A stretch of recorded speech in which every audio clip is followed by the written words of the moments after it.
Hello friends, मैं हूं रज़ा शाह और आप देख रहे हैं बिल-तहक़ीक़ का यूट्यूब चैनल।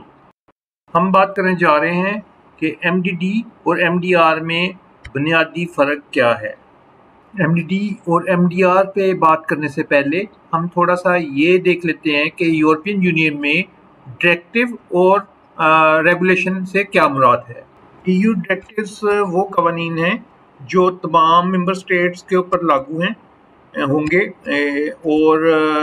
इनका मकसद ये है कि कुछ नताइज हासिल किए जा सकें, कुछ जो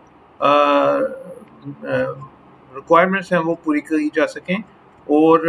इस पे जो है वो हर एक जो मेंबर स्टेट है अपने तरीके से वो इन रिक्वायरमेंट को पूरी करने के लिए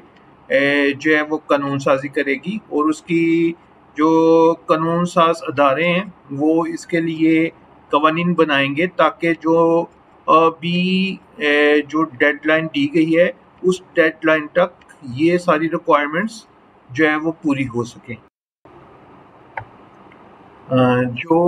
ईयू रेगुलेशन है वो कानूनी हैसियत से तमाम मेंबर स्टेट्स पे एक जो है वो नाफिज हो जाता है और तमाम मेंबर स्टेट्स के लिए ज़रूरी है कि वो इसको फॉलो करें और उसके लिए जो है वो मेंबर स्टेट्स अपने नेशनल लेवल के ऊपर जो है वो कानून साजी कर सकती हैं कि और डिफरेंट जो उनके कानून नाफिज करने वाले अदारे हैं उनको ये इख्तियार दे सकती हैं कि वो इस रेगुलेशन